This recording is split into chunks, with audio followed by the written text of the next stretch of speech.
Good evening, everybody. I want to thank you. Good evening, everyone. I want to thank you all for being here. This is the Public Safety Committee meeting, Tuesday, September 9th, 2025. Esther Howland, South Chamber. I am joined by my colleagues, Vice Chair Morris Bergman and Councilor Louis Ojeda. Sitting in the chamber is Councilor Atel Hajiai. We're being clerked by A.J. Pottle, the Assistant City Clerk, and we're joined by our illustrious staff from Police and Fire, the chiefs, and their staff. And so first, A.J., can you do a roll call? Councilors Bergman. Here. Ojeda. Here. And Chairperson Councilor Toomey. Here. Pursuant 1A, virtual attendee call-in information pursuant to Chapter 20 of the Acts of 21, in order to ensure active public engagement, the City of Worcester currently allows for both in-person and remote participation at all City Council and Standing Committee meetings. To partake in the meeting, you may attend the meeting in person with the meeting location, follow the below link to join via Zoom, or dial the direct line as indicated. If you join a Zoom meeting by dialing with the phone number, you can raise your hand by dialing *9. Public Safety Committee Zoom link, https://worcesternma.zoomgov.com/j/16155478889. Public Safety Committee Zoom phone number 1-646-828-7666, and Public Safety Committee Zoom access code is 16155478889. Approval of the minutes. Order that the City Council Standing Committee of Public Safety hereby approves the minutes of the Public Safety Committee meeting on June 24th, 2025. Could you call the roll, please? Councilors Bergman. Yes. Ojeda. Yes. And Chairperson Councilor Toomey. Yes. 3A, 3, Communications of City Manager, Police Department. A, transmitting informational communication relative to a police body camera report. Number 1210A, City Manager, August 19th, 2025. Who would like to speak on that?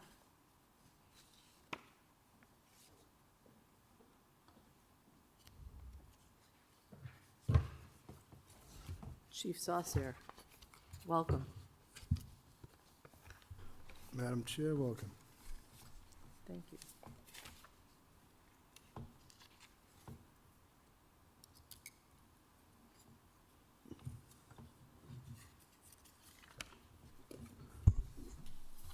To the Chair, this report goes back August 19th as far as information provided. So we started this program February 2023. Currently, we have approximately 300 individuals on the department who are assigned body cams, including operations, special operations, investigative divisions, wear it when they're doing search warrants, and SWAT team members wear it again when they are doing any type of assignment. We've collected a ton of video from this, which gets stored in the cloud in evidence.com. As of February 15th, 2025, there were 275,328 pieces of evidence collected. In addition to that, we utilize body-worn cameras to do random reviews. Those reviews are conducted through a software within the body cam system, and we have increased random reviews to 64 that are being conducted by BOPs and the commanding officers. And again, this is used as a training device. We can see where there may be any types of deficiencies in responding to calls, and we can call upon the officers to help them get trained for better performance outcome. And also what we just started, we did a pilot program where we're using a system called Axon Assistant. And what that does is it's a translation tool where the officers can tap the camera device and it can detect up to 50 different languages. We've been doing this, I think, for the last month, and 19 officers are conducting the pilot right now. I just received some feedback there are at least 10 different situations where officers used it. It helped on giving directions, it's helped on a traffic stop, it's helped in at least 2 occasions on juveniles who were runaways. It's a great device, the officers love it. They say it's the best translation device they've used. Currently, we use a language line, but here it's right there, and it can auto-detect. So if you're speaking to me and I don't recognize what language, I can use the auto-detect button. It will automatically gather the information being spoken, and it will say, you know, you are translating in Spanish. And then the officer can ask questions. It will translate to the The person they're speaking with. They'll say within their native language, and it will translate back in English to the officer. So that's a great program. Overall, this has been very successful. It helps in transparency. It helps during investigations, and if there's any complaints forwarded, we automatically look at the body cam. That's great. So I have a question regarding your, the reviews that you're doing. Is 64 standard? What do other departments have for reviews? To the council, we don't look at what other departments are doing because of the number of officers we have. Okay, And we were doing 40, and in 2025, I increased that to 64. Not only do they do those random ones, but every level 3 and level 4 use of force is also looked at. So all level 3s are looked at by the sergeant, and level 4s are looked at from a captain and or a lieutenant. So all use of force is being checked. okay. And so what happens after that if something is determined that it warrants further investigation? To the chair, if something looks like further investigation is needed, then a report will be forwarded to BOPS, and they can conduct an investigation, Bureau of Professional Standards. Yeah. Okay, and have we had any that have gone on?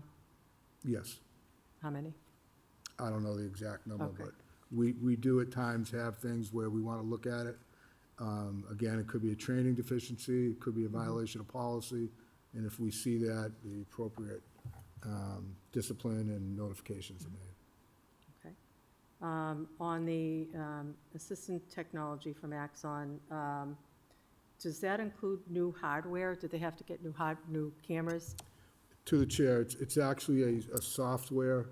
Update? We do not, our cameras currently handle what that is doing after the pilot program. Then we're going to have to get a price and see what it's going to cost, and we'll have to put that through our budget. Okay. Right now, we're in the middle of a 5-year contract, and I believe that ends in 27. Do we know how many, was it, I thought I heard somewhere that we have people speaking over 80 different native languages in the city. I mean, this certainly is amazing, to be able to have that immediate interaction, to be able to explain, to de-escalate, to, you know, let people know what's actually going on, I think is a big plus. And I think it sounds to me like it's a very worthwhile effort. Do we have a list of the 50 languages? I don't have it with me, Yeah. but I believe it's online. I mean, Okay, it I could speaks look at that. Yeah. pretty much everything you can Yeah. think of. I wonder if we, Counselor Ojeda, a question to you with your other hat. Do you know how many current native languages are being spoken in the schools? I couldn't tell you that number, but it's probably well over 80. Okay. All right, I'll do some digging and see if I can find what we're missing and whatever, because it would be good for them to know too, Axon to know what other languages are needed. Do you have any questions, either one of you? Sure. Counselor Ojeda? Thank you, Madam Chair. It said they were recently issued the new body cameras, number 4s. So does that mean the 3s are no longer being used? Through the chair to the council, when we have new technology come on board, it's not that everything that comes out at the same time. Okay. Because for 300 new body cameras, a lot of it has to do with software updates. And that can be done when they dock their device. It will update the software and allow them to upgrade. Oh, okay, so it's not an actual changing I of don't believe it was. the cameras? That wasn't a whole new camera, correct? Sure.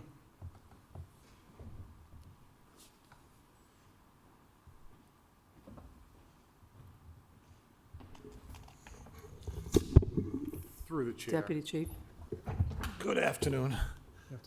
Through the chair, we got an update with our hardware, so our camera, which was the AB3, has now been updated to the 4. So we have a new physical model of the camera. So the 3s are obsolete and we're into the 4. Okay. All right, yeah, thank you. Yeah, I just wasn't sure if, like Chief was saying, it takes time for them to carry over, switch over. Yeah. Thank you. Next question I have is, it says here, the feedback to officers and training division has adjusted departmental training. Can you give me some ideas, or, some types of trainings that we've been able to, the adjustments? Through the chair of the council, oftentimes when you go to calls, officers may get complacent due to the number of calls they're going to.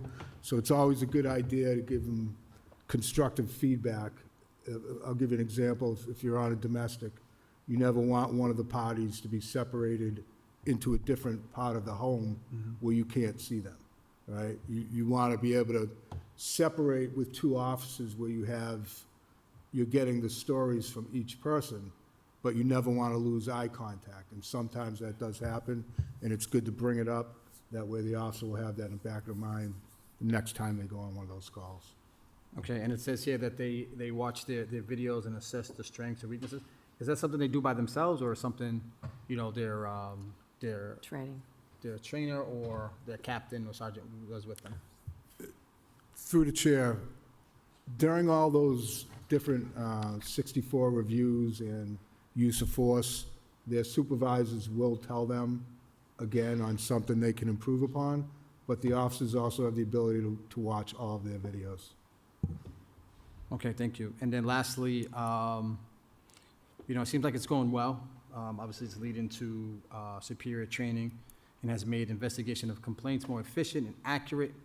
How would can you give me an example of something more accurate or efficient when it comes to the investigation or the complaints? Through the chair, oftentimes complaints will come in that have one side of the story. Then once you watch the video and you explain that to the person, they may withdraw that complaint due to basically an inaccuracy because of, these people complaining, and sometimes the situation is so volatile that they may not realize what was said or what was done, and then they can actually see the video and realize that that was not what happened. Okay, thank you. Thank you. Mr. Pottle, do we have anybody on the line? Thank you, Madam Chair. We have one person raising their hand at this time.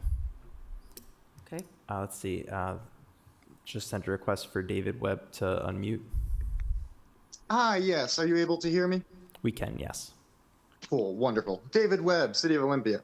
So first and foremost, I'm generally against signing the city up for more subscription-based payments to ShotSpotter for experimental software. I understand that the people in that room may not be willing to recognize it, but it is pretty well determined statistically, publicly, and otherwise that ShotSpotter Connect is systematically harmful. But if they don't want to talk about that data, I'll drop that part. The police body camera program was the first step towards accountability Worcester had in decades.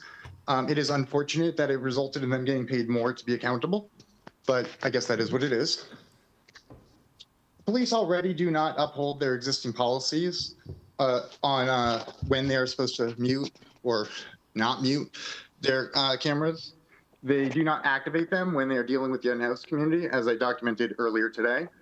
And the Bureau of Professional Services, whatever Internal Affairs is called, does not actually seem to do proper investigations. And as we just heard, the way the police use this is to contradict what the public says. They do not actually use it to show the true story of what the police did. And lastly, the Public Records Department is notoriously bad at actually complying with the public records law. Last year, the City Council unanimously voted for the city manager to instruct his administration to comply with it. He did not. He has not. They still drag their feet. They still force people to appeal to the state. They do not do their job. So even if the Worcester Police Department did their job and properly used their body cameras, then the Public Records Department would also have to do their job for this to actually be useful for accountability. And that does not happen. Thank you for taking the time. Hope you're all doing well today, and let's move towards accountability together. Thank you. All right, And Madam Chair, no one else is raising their hand Thank at this you. time. thank you. Well, Chief, I will make a motion to accept and file this report. And thank you very much, and I look forward to further information about the success of the program. Thank you. Roll call, please. Councilors Bergman, Yes. Ojeda, Yes. and Chairperson Councilor Toomey. Yes. Number 3B, transmitting informational communication relative to the ShotSpotter contract. Number 1013A, City Manager, April 15th, 2025, and committee was held May 14th, 25. So, Chief? To the chair, the contract is up for renewal on April 5th, 2026. Do we know what the, okay, so the cost? The last contract was $573,563. That counts for ShotSpotter and Resource Router, and that took effect in April 5th, 2023. Mhm. So I'm not sure if those numbers would be exactly that after 3 years. Okay, maybe you can give us an update on that. That would be great. So you talk about the 84 ShotSpotter activations involving confirmed gunshots, meaning that 39 of them didn't involve an immediate 911 call. And so that led ShotSpotter to a timely response, allowing officers to collect physical evidence they might otherwise have lost. The other thing that I think is remarkable, and the crime gun unit has done, again, outstanding work we had yesterday, that the activation led to the recovery of 8 of 24 crime guns confiscated. Do you want to expand on that? Sure. Again, in 2024, there were 105 confirmed gunshot incidents indicating physical evidence was found on scene. That does not include digital acoustic evidence, which is the sound that the police officers hear in their cruisers on their cell phones. When a call comes in, they can actually listen to it, and you can determine, I've been a police officer for 34 years now, I know what a gunshot sounds like. So you know when you go into the scene, you have a heightened awareness of what's going on, and that's just as important as the physical evidence, because sometimes you're not going to find physical evidence. Again, 39 times, I believe it was, there was no 911 call. If there's no 911 call, we cannot preserve a crime scene. We may not even know if there was a crime scene. Sometimes people end up at the hospital with a gunshot wound.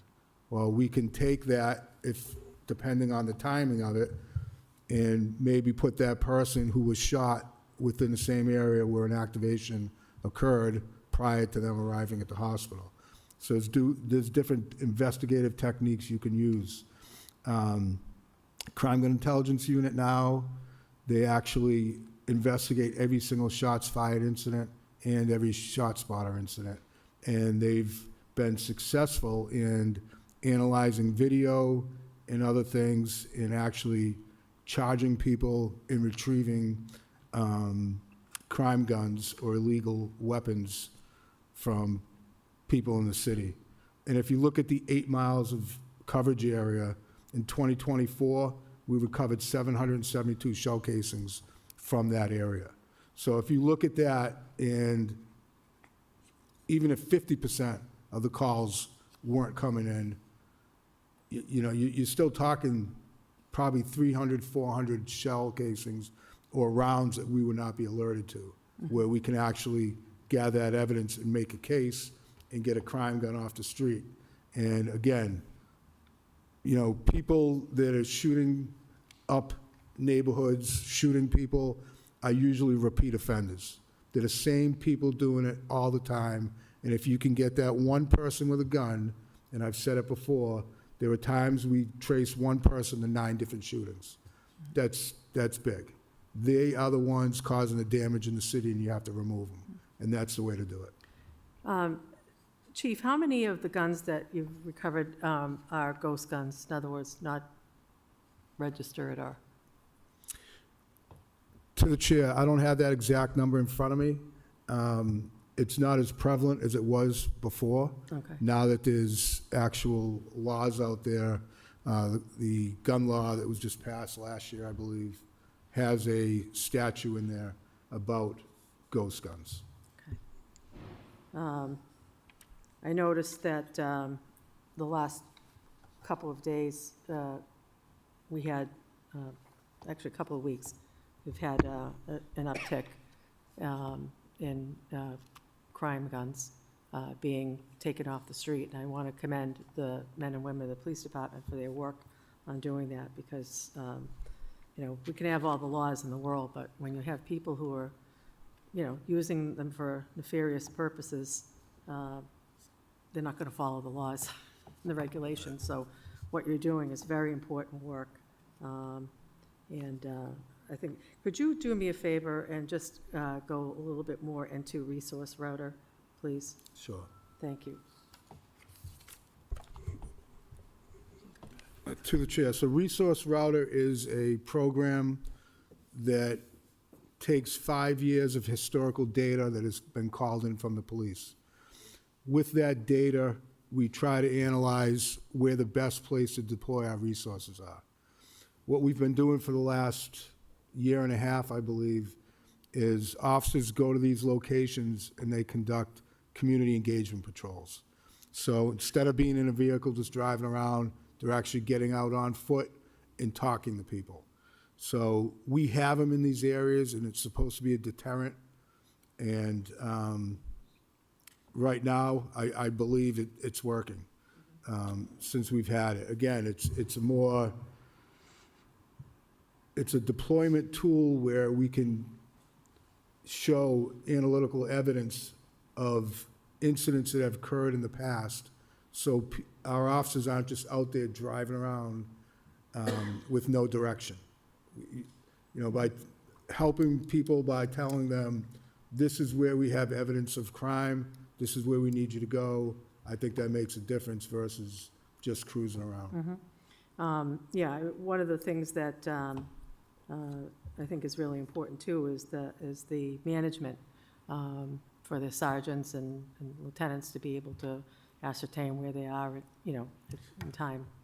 To the chair, if I can Real time. reiterate, these assignments are done every shift. They change every 8 hours. There's no over-policing. I've heard people say that. We're out there anyway. That officer is in that area. We are not having additional officers go into a certain area and flood the zone. We're not doing that. Those officers are already there patrolling.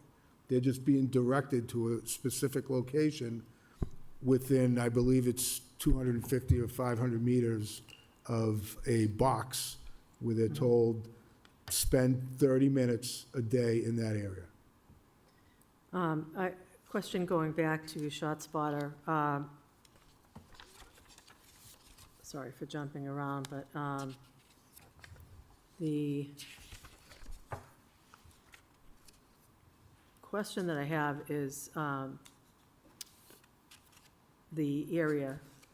You said 8 miles, and how many of those, 8 miles, 772 bullets, shell casings, right?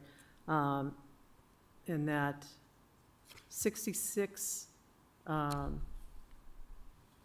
shootings involving 93 victims took place within the coverage of ShotSpotter. So I guess my question is, do we need to expand the ShotSpotter area? Are there changes in the demographics of where crimes are being committed with guns? To the chair, I would say right now, we're good. And the reason I say that is, if you look at this, there were 24 shooting homicides in the city of Worcester between January 1st, 22, and December 31st, 24. 14 of the 24 took place within that area. The other ones were slightly outside it. So we are pretty much in that zone. Things do change, and as a department, we have to look at our deployment strategies as far as how we analyze where calls are coming in. You have different areas now that are more built up than Right. were before, so that could change, the crime trends. Okay. Do you have a question, Counselor? Counselor Ojeda? Thank you, Madam Chair. Out of those, the numbers we were just talking about, the 24 shooting homicides, and then there was a same time frame with 74 non-fatal shootings involving 93 victims, and 66 took place within the coverage area.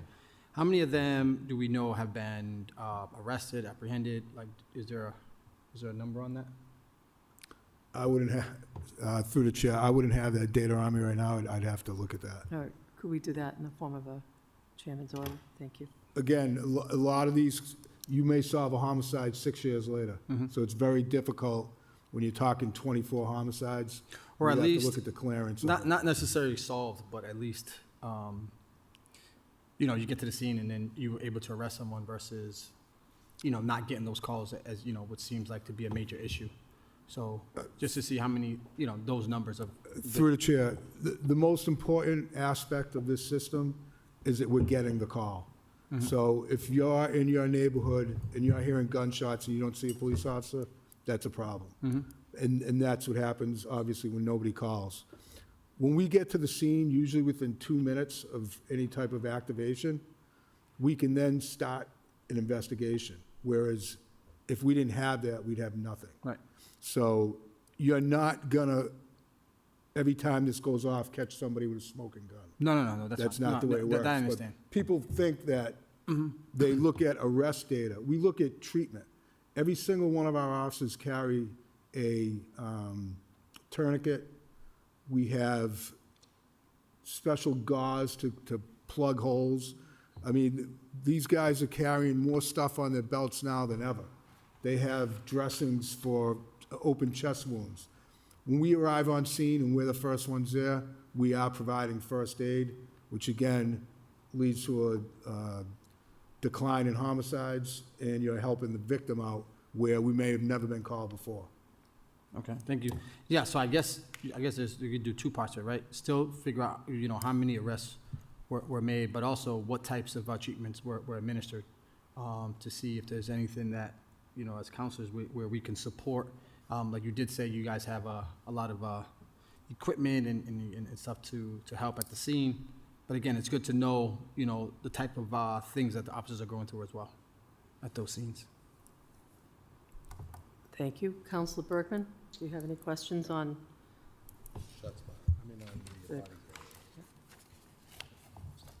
Okay, thank you. AJ, anybody online?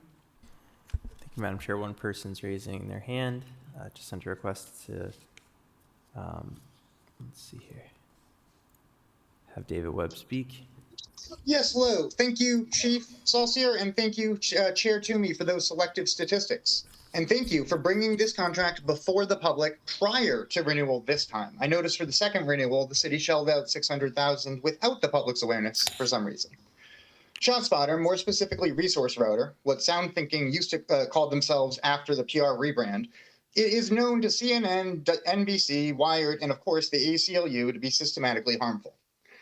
Community engagement patrols are just police interacting with people, which increase the chances of them arresting the Black and brown people in the neighborhoods that ShotSpotter was deployed to.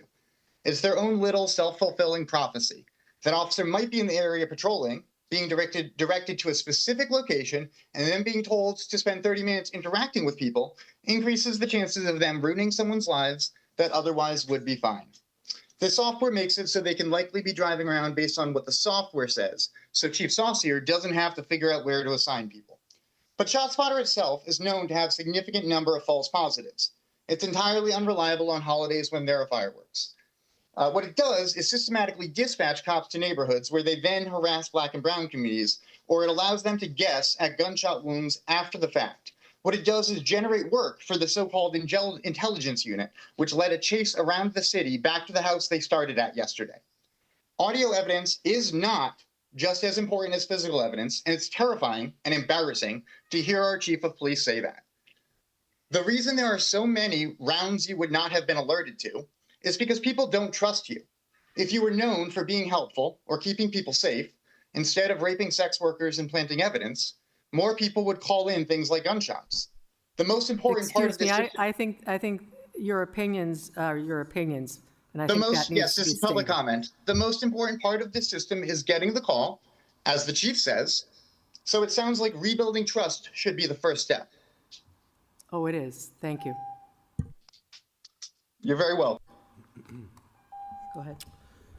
Counselor Bergman? More of a comment than a question. Many of us, especially at-large councils, get a chance to attend neighborhood meetings across the city. Our district councils obviously attend them in their districts. And the feedback that we get back, at least that I hear, and I'm sure my colleagues would agree, feedback we get back from the community, and I mean all communities, including Black and brown communities, is that this is, where it's employed, it's an overwhelmingly popular program. And it's not popular because it hurts people. It's popular because it provides people with a sense of practicality, that if there's a gunshot, they know the police are going to respond, and they know there's a better chance if it's an actual gunshot to aid somebody, and a better chance if it's a crime to actually catch somebody. So, you know, I'm going to be a little bit more outspoken about some of the narratives I hear from a few people that would like us to believe that that's what everybody else thinks. But when we go to neighborhood meetings, and there's over 50 of them in the city, we don't go to all of them. They don't all meet regularly in the summer. But when we go to them, I think we get a pretty good statistical number of people that give us the feedback, as opposed to a few people that may not like the program. So I'm comfortable. Hopefully we go forward with it. And let me just say, I don't know if it's appropriate to comment on something that probably should not have been brought up, but I'll kind of be careful in how I comment on it, and just simply say to the chief and to the members of the police department that are here and those that are listening, that although there's always ways to go to improve, I was very satisfied and pleased to see that at the chamber polling that they had done, as far as the citizens' confidence in the Worcester Police Department, it wasn't 40%, it wasn't 50%, it was well over 60%. Close to 70. Close to 70. And so again, the narratives we hear sometimes, everybody's entitled to their opinion. That's what democracy is all about. But I just want to be clear that I'm not going to accept the narratives of a few and assume that that's the narratives of the many, because we do have statistical data that shows that more often than not, people are satisfied with the Worcester Police Department in a very significant way, and more often than not, people are satisfied and pleased with the ShotSpotter program. Thank you, Madam Chair. Thank you, and I couldn't have said it better myself. I'm very grateful for it, and I, too, have heard the same things that you have, Counselor, that there are folks in all the different communities who called and said to me personally how grateful they are, and those are all of our very communities. So thank you very much. I'm going to, AJ, I just want to make sure that you've got the chairman's orders. Thank you, Madam Chair. Yes, I received 2 chairman's orders, including the one that Councilor Ojeda mentioned Yeah. as well. So Okay, we should be good. all set Just there. want to make sure. thank you. All right, does anybody in the audience want to speak on this? Online? We already did online. All right, so I'm going to make a motion to accept and file. Roll call? Councilors Bergman, Yes. Ojeda, Yes. and Chairperson Counselor Toomey. Yes. All right, we're going to 3C, transmitting informational communication relative to a comparison of 23 and 24 police details. Chief? To the chair, in 2023, there were an estimated total of 1,765 unfilled detail assignments and 22,630 filled detail assignments. In 2024, we had an estimated 650 unfilled detail assignments and close to the same number of filled assignments.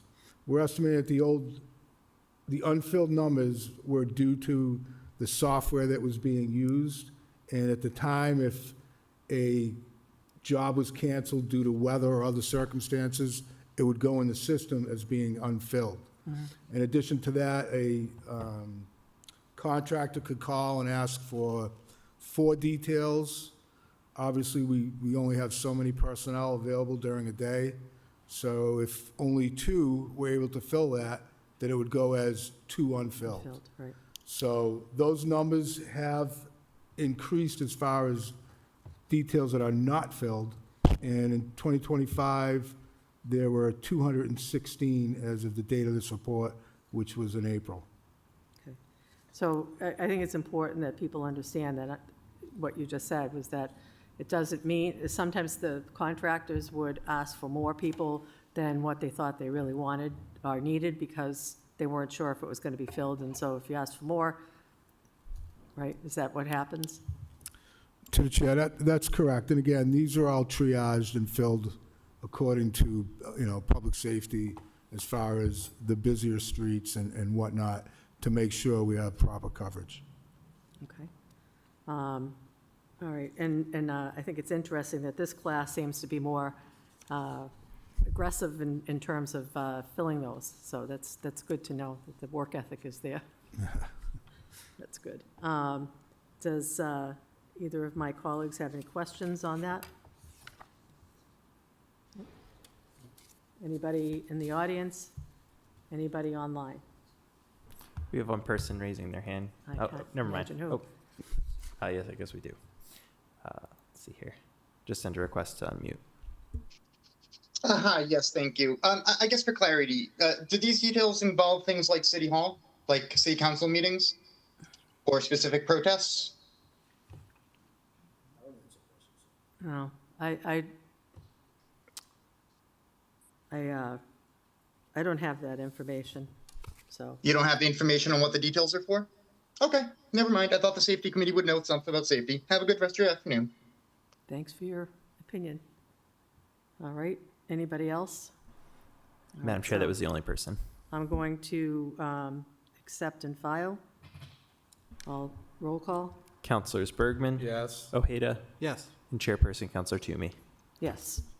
All right, thank you. Thank you, Chief, and members of your command staff. I appreciate you taking the time for being here. All right.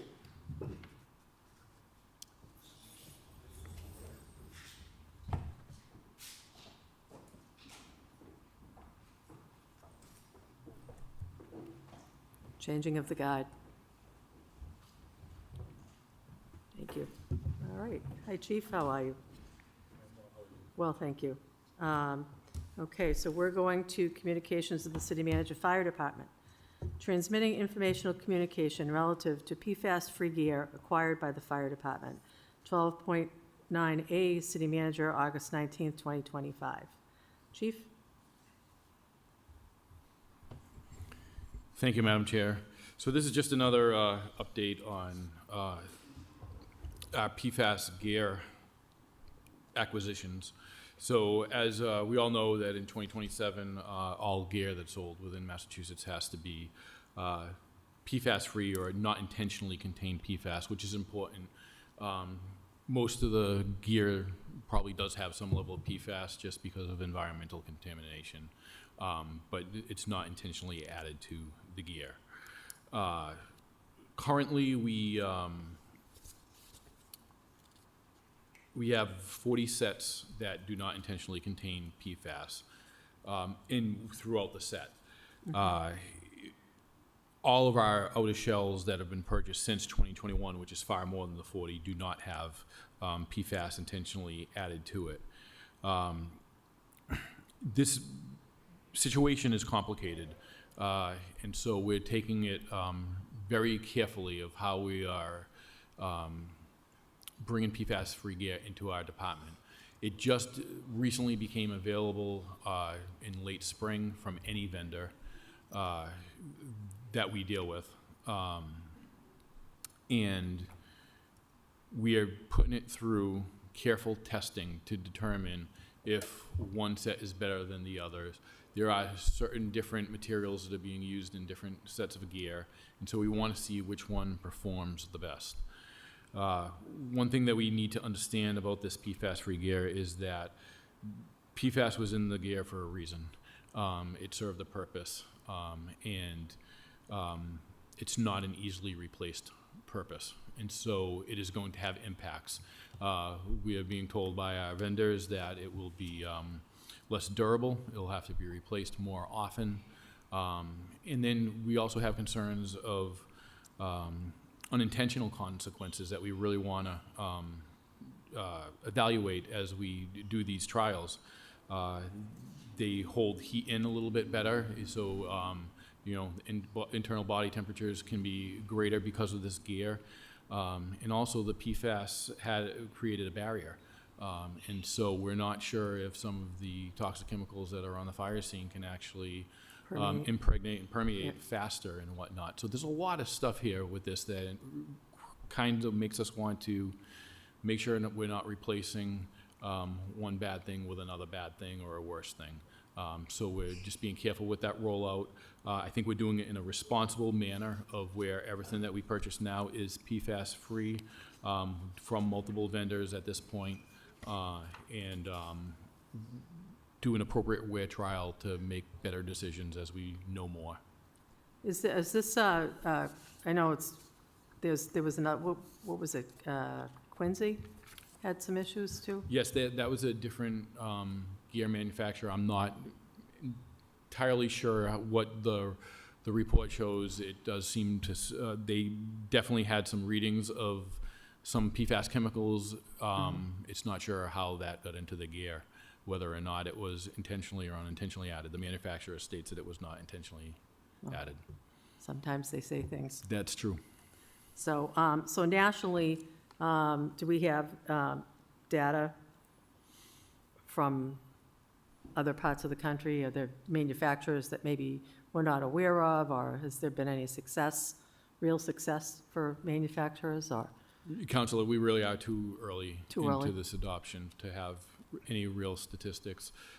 We are limited by gear manufacturers that have NFPA approval, and so that really reduces the field to a very few number of vendors. Vendors, right, okay. It's certainly been a long-fought battle to do this, and certainly, we all know firefighters that have had cancer, and certainly this is incredibly important to make sure that we do it right. Absolutely. And I know that Ms. Cotter certainly led the fight with all of this, and her husband, and we've all had friends that have passed, as well as some that are doing extremely well in their success and all of that. But we want to make sure that people know that for firefighter safety, that we're trying to do everything we can to ensure that they have the best equipment. If you recall, I was at a fire, volunteering at Box 4 in January one year, and we had the same truck had 3 fires that night. It was freezing cold, and that's when I realized they only had 1 set of gear, and that's when we started the second set. So, Yep. You know, it's so important to make sure that we do that, but thank you very much on that. Do you have any questions, Counselor? Do you? Anybody in the audience have any questions on the PFAS? AJ? Madam Chair, we have one person raising their hand. Just Can't sent a imagine request to who. unmute.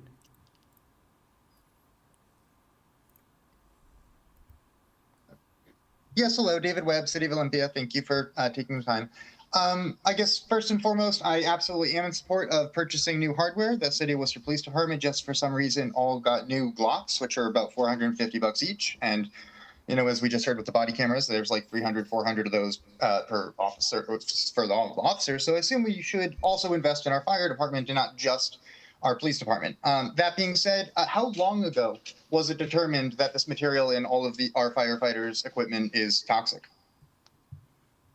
I do not have that information here. The first PFAS-free outer shelves became available in 2021. So prior to that, Okay. Yeah, it looks like there's articles going back a bit further, but that's okay. So we've had our firefighters using toxic equipment for 4 years. they have not had effective equipment available. It's just recently, manufacturers have just recently come up with some, it's my understanding. Chief, you, Counselor, Speak as to soon that. as PFAS-free material became available, the Worcester Fire Department purchased it. thank you. Anything else? Nope. Thank you. That helps a lot. Thank you.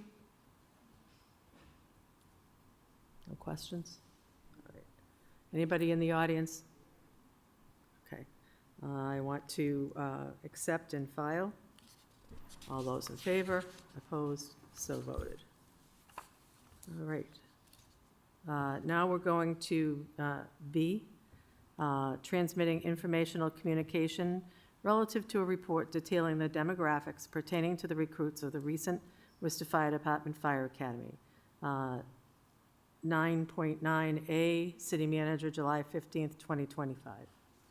Chief? Thank you, Madam Chair. So in response to the council's request on this last graduating recruit class,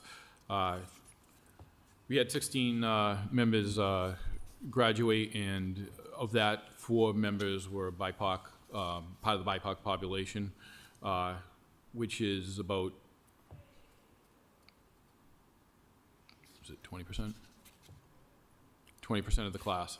What I'm happy to see, if you look at the last page of the report, is you'll see a trend line from 2016 through this last class that graduated in 25.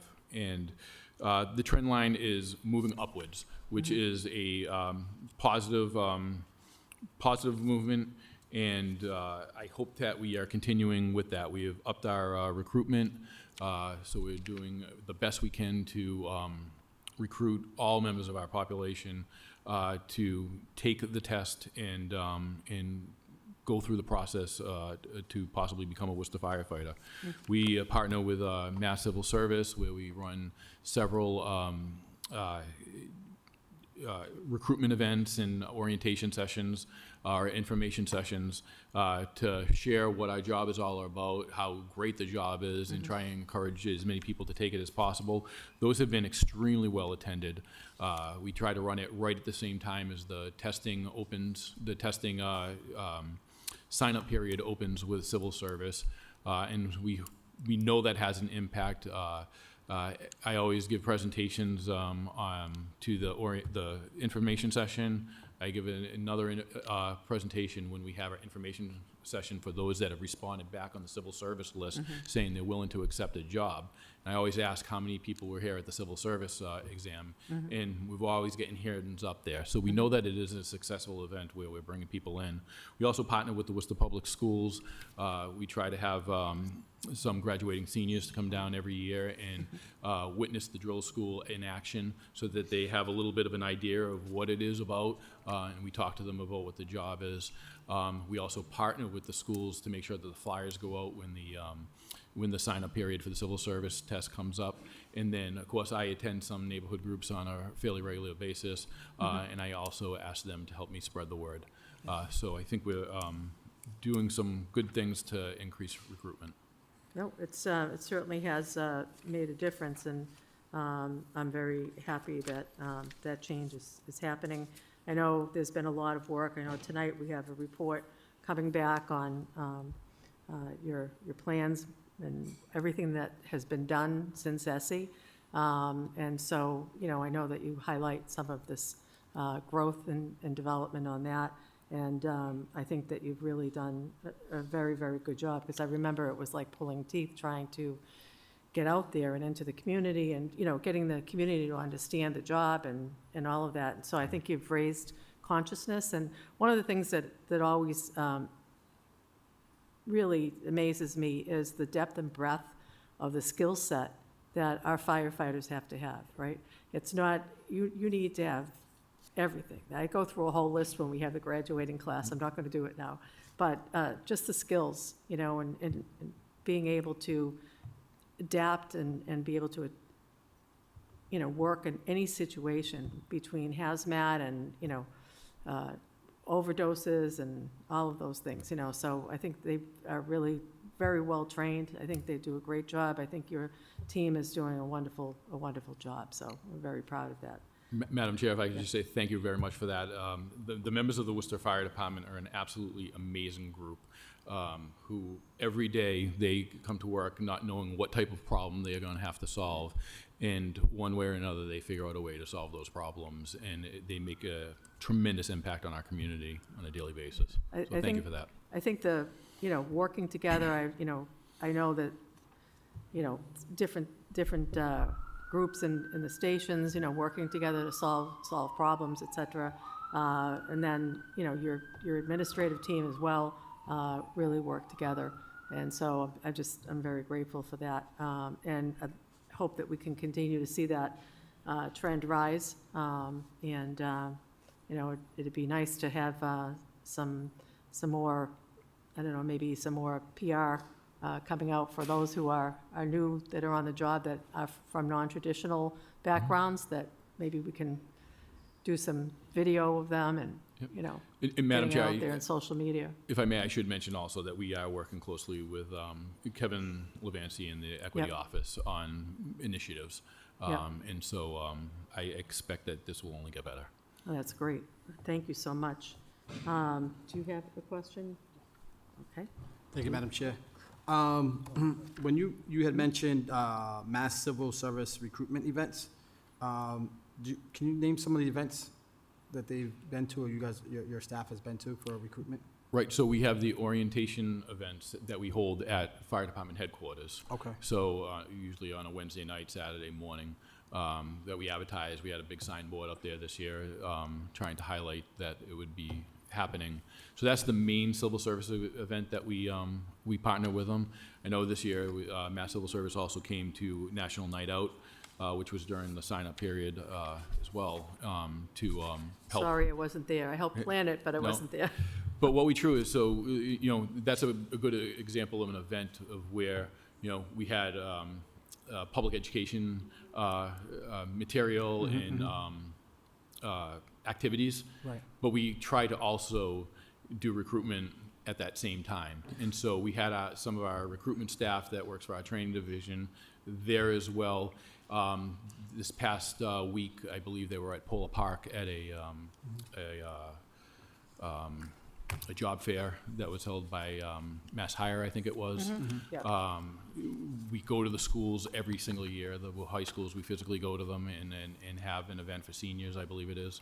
And then there's different, I don't have the specific events that our training division has attended this past year, but there's I think I was just several. looking for more of, so you had mentioned that Wednesdays and Saturdays, but are they at the stations? Is it spread out throughout the city, or is it just certain It's stations? not, it's just the headquarters. Just the I headquarters? did try to, this year, work with the Y, but I was a little late in getting there, where I was hoping we could hold an event at the Y as well.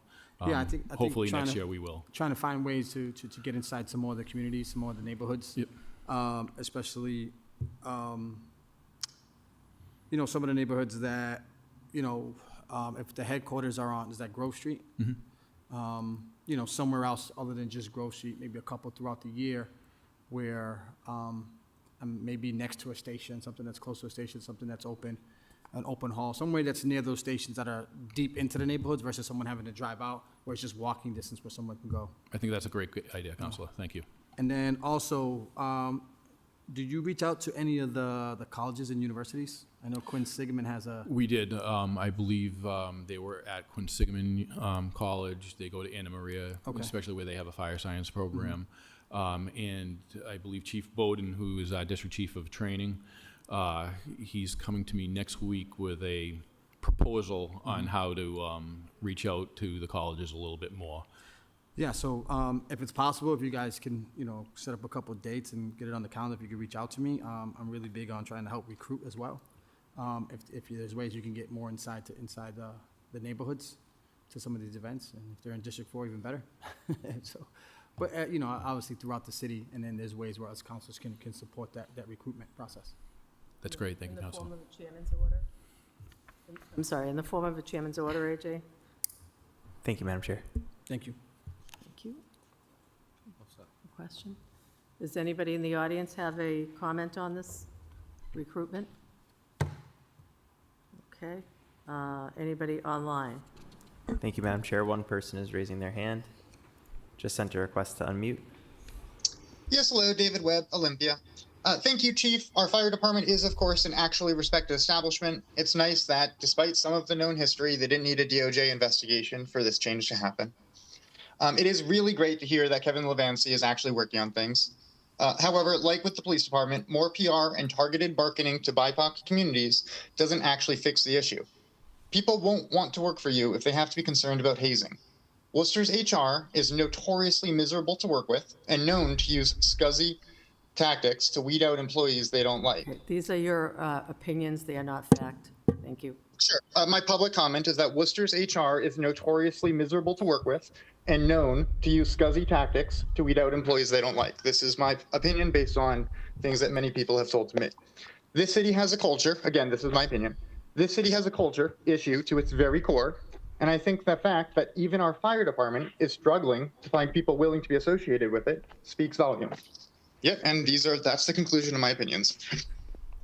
Thank you. Does Olympia, Washington have issues? So, thank you. All right, we're going to accept and file that report. All those in favor, or I should say roll call, please. Councilors Bergman, Yes. Ojeda, Yes. and Chairperson Councilor Toomey. Yes, thank you. Now, we're going to item C, transmitting informational communication relative to the city's fire sprinkler policies and the potential impact of adopting MGL Chapter 148, Section 26I, 9/12, City Manager, April 1st, 2025. So, Chief, we're going to take a look at that. We also have, I'm going to take at the same time, the recommend adoption of MGL, this is D, Chapter 148, Section 26I, which mandates the installation of automatic fire sprinkler systems in residential buildings with 4 or more dwelling units. It's my understanding, we have another report on council that was brought in September. No, September, not September. Sorry, where did that one go? Is that, what was it, August 19th? Yep. August 19th. That has new information, and it's my understanding that that's changed the scenario. And the new information basically says that enacting 26I would have no material impact on life safety outcomes or economic conditions because the provisions in 26I are already covered and enforced throughout the existing building code, and that there's full alignment between the fire department and the commissioner on the enforcement of current building codes. So those codes meet and exceed what would have been in the standards of 26I. Madam Chair, so the current building code that is in play right now does exceed 26I's regulations. So we're in a much better place because of the current building codes than we would have been. That is correct. Okay, so, and again, it's, Madam Chair, if I Yeah. may, just Sure, go to ahead. clarify, as the fire chief, I am deep in fire code. Yes. And not in building code. In my discussions with the buildings department, that is what he has shared with me. And I take that for what it's worth. okay, so that's compliance with that. So the other question was, would there be any existing buildings in Worcester that would be affected by the adoption of 26I?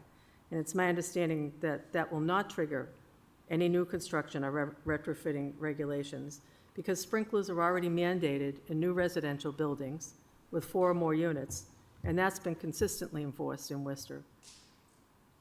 And the other thing is that this measure was adopted 36 years ago. Actually, I thought it was 20. It's 36 years ago. And certainly, cities and towns and the state building code have been enhanced dramatically. And I think that speaks for itself. And I think that's very important. So we want to make sure that we have a stringent building code, especially, inspectional code, and fire department and commissioner working together, and complete alignment is important. So the other thing I think that's important that you mentioned was that the continued collaboration between you and the commissioner ensures that public safety is paramount, that's your first thought in the morning and thought in the afternoon, in the evening. And so working with you, your team, and the union to find potential safety issues and work to create solutions is working. And many times, those things can be addressed within the department. So our current building code, again, just to be clear, covers everything that is in the 26I standards in addition and more. And buildings do not need to add sprinklers unless there are substantial renovations. In the meantime, there are other things that we can do to strengthen engineering functions in both buildings and fire, combining education and enforcement, which will result in enhanced public safety. Our new rental registry will continue to work and you worked very closely on that, and continued programs funded by grants that offer free smoke and carbon monoxide detectors and other programs. And I just want to be very clear. When tragedy strikes, we all want to jump into action. We want our citizens and our firefighters to be safe. There's no question. Every one of us has been there at a fire. I personally have been at the fire in '99. I had friends whose family members were lost. And I know my colleagues could say the same thing. Every line of duty death that we've had, including the son of a friend of mine, we were at.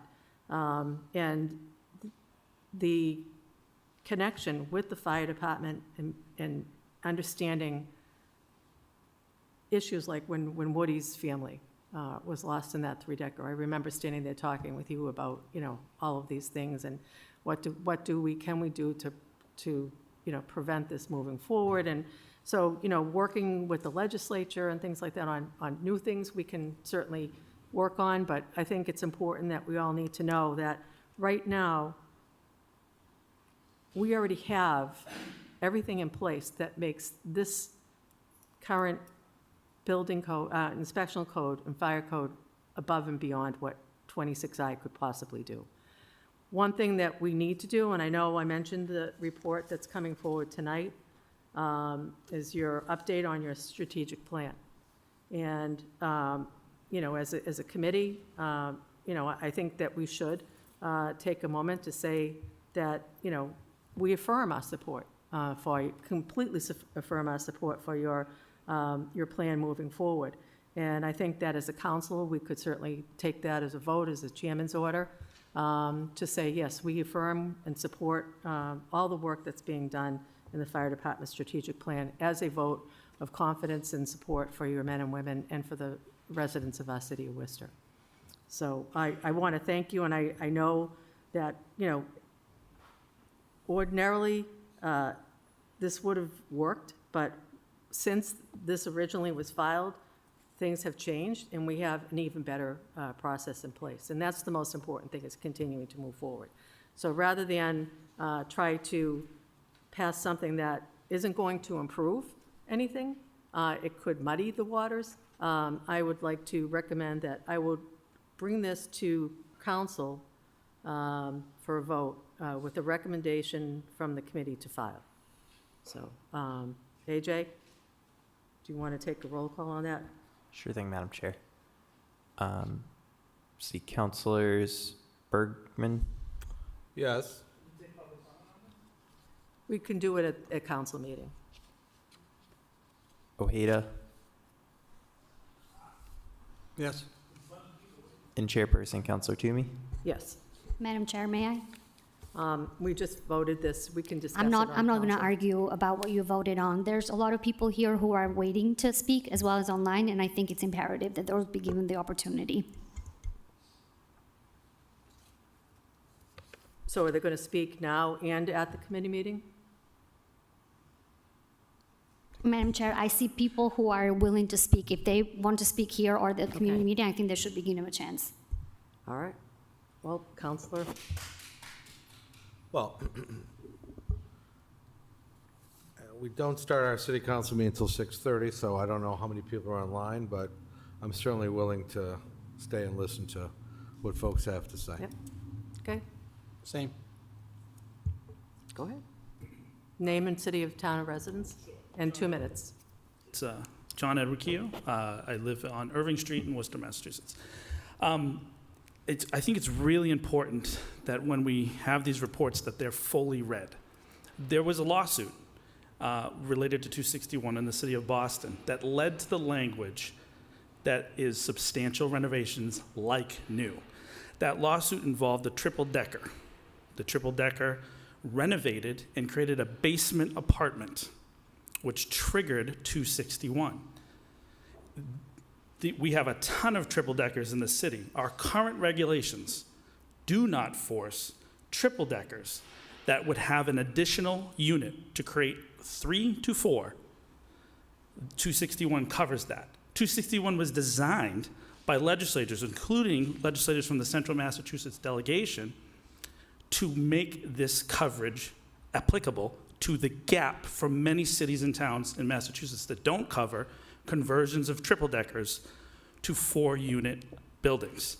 The vast majority of housing stock in the city of Worcester that do not have sprinklers are triple-deckers, including in my neighborhood, triple-deckers. My unit does not have sprinklers.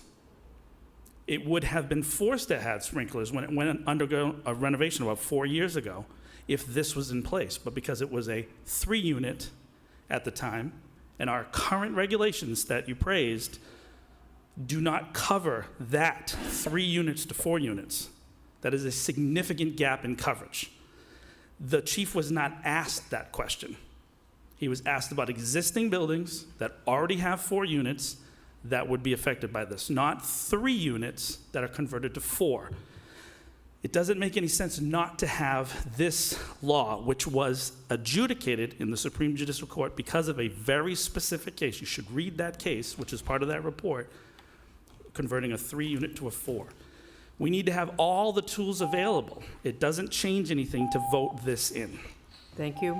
It's my understanding, Counselor, did you want to say I something? think we might be saying the same thing, but I was going to, through the chair, ask the chief, am I not correct, when a 3-family gets converted to a 4th unit, you have to install a sprinkler system Correct. right now?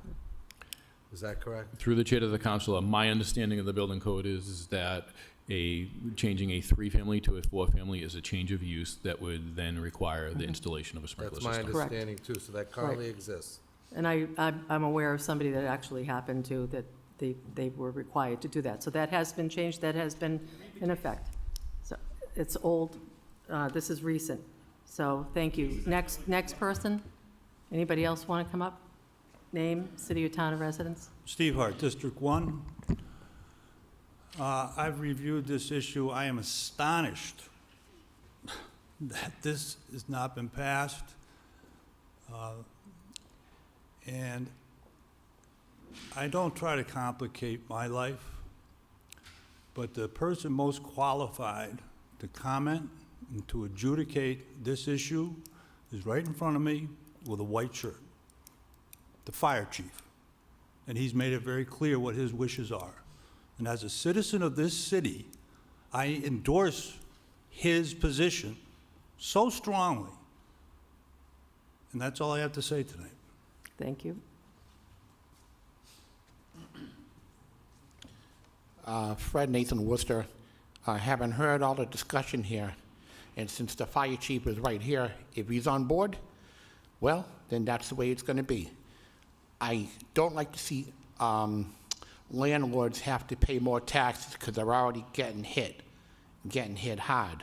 However, there should be some sort of a avenue that if they do convert a basement into an apartment, that they should somehow be, I don't know where you would go with it, but you would have, give them a tax break on that fourth unit, so they're gonna have to spend probably, and now they'll have to do the whole house, so who knows, probably cost them $50,000 to put a sprinkler system in, because that doesn't come cheap. So if they could get a tax break, so I don't know if that's already in there, but that would be a nice gesture of the city, since they'll be raking in the taxes anyway, to at least give them some sort of a tax break on that. Thank you. I will say through Chairman's order that we certainly should take a look at incentives for people to look at sprinkling, just as we do other programs like the lead paint initiative and any type of grants or things like that to make it more affordable. And again, I don't know if people heard, things changed between the original report, which I supported, to now, where we actually have a greater policy and a greater connection between inspectional services, the fire department code, and the building commissioner on existing building codes and enforcement. I think the chief said that he was very comfortable with the way it is now. As a matter of fact, it's even more than this would have been by itself. So that's why we're not supporting this. It's just what we're saying is that we already have is step above what that would have been. So we've moved ahead. All right, next person. I have something, there's no one else to speak. I have a question. Oh, okay, we're in the middle of public comment, though. I know, when they're done. If there's no one else to speak, I'll Okay. speak. Anybody else want to get up and speak that hasn't? Anybody online? Madam Chair, we have two individuals raising their hand. Okay. The first person is Joanna. Just if you could please provide your full name, city or town of residence, and begin your testimony. Hi, my name is Johanna McAvoy. I live in Worcester, Massachusetts. I'm a resident of District 5. I'm the daughter of retired Fire Captain William Metterville. I am so embarrassed that I have to come and speak to this. The fire, Kate Toomey keeps referring to the August 19th report. The chief ended his report and the city manager ended his report saying that they want this passed. So if Kate Toomey is saying that things have changed, that must have been a confidential meeting she held with the chief. Is that not an open meeting law violation if they discussed this without and not in front of the public? The latest report was the 19th. The chief knows best. The chief told us to pass this legislation. I am flabbergasted that this is still going on and how much of a fool Kate Petty is making herself look right now. Thank you. It's an interesting name. Thank you. I'm just looking at the report, and actually, what I'm reading is that its adoption would serve as a symbolic endorsement of a longstanding commitment. And for symbolism, I just don't understand why we would pass an outdated regulation that's not as good as what we currently have to further complicate the code, and that's where I'm coming from.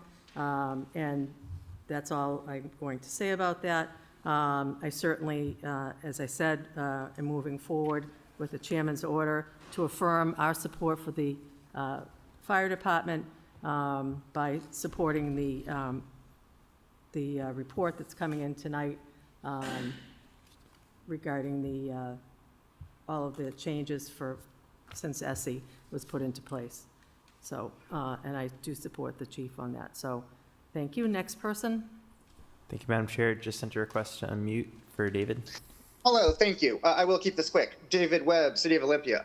First, if it wouldn't make a difference, then why are you so afraid of passing the bill? I am in support of this common sense safety measure. And Madam Chair, Olympia, Washington does have problems. The Chamber of Commerce is harmful there too. City councilors deflect instead of actually acknowledging problems and patterns, but it does not have a problem like the chair of the safety committee delaying fire sprinklers for her landlord friends. There isn't a landlord attorney who uses unsafe constables on the safety committee voting on behalf of his landlord clients against the safety of the renters on the council there. Madam Chair, you are not an engineer, and my opinion is that you, I'm sorry that you think the enhanced building code speaks for itself, but I think you should do your job and advocate for safety, not maintaining the problematic status quo against the advice of the fire chief. If you care about the people you've lost, you take steps so other people don't have to go through that, rather than protecting your friends' investment portfolios. So I'm speaking in support of the sprinkler bill, even though I'm a landlord that this would impact, because I care about society, and because this is, as Bergman would say, common sense. Like 3 of the speakers before me, I'm endorsing the fire chief. Thank you. All right. Seeing that, we've already taken a vote. I will conclude this meeting of the, oh, I'm sorry, you did, I'm sorry. Oh, that's fine. Thank you, Madam Chair. When it, we're talking about 3 units turning into 4 units, but how are we going to identify these properties, first of all, that would need these potential changes? The appropriate way is through the building permit process. So when they're making the change, they're supposed to apply for a building permit, and it would be caught through at that point. Okay. Okay. Counselor? Thank you, Madam Chair.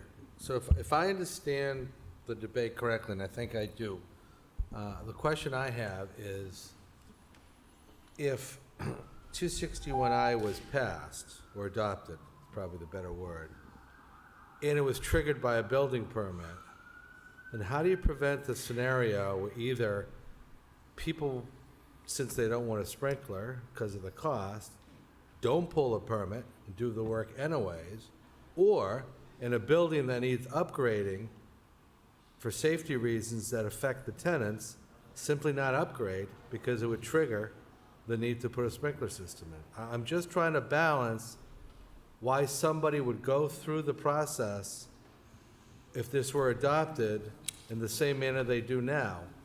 And this has nothing to do with whether it helps or hurts landlords or tenants.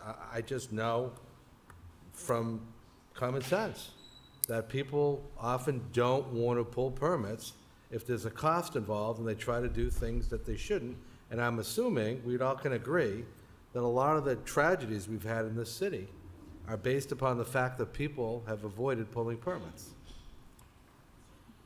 So that's my question, Chief. I know it's probably a lengthy question. I apologize. Through the chair of the council, I think that's a valid concern. We run into that all the time, where people avoid making upgrades or they don't do it the right way to avoid triggering building and fire codes. I think, I'm not sure how we avoid that situation. So I just want to say, I think that with the impact of the rental registry, that can certainly help. And I think that those are the types of things that we're working on to try to enforce, at really good application of all of this. And so that being said, so we're moving forward with this, bringing it to committee with a recommendation to file. AJ, we're concluding our meeting. Motion to adjourn. AJ, roll call. Councilors Bergman, Yes. Ojeda, Yes. and Chairperson Councilor Toomey. Yes.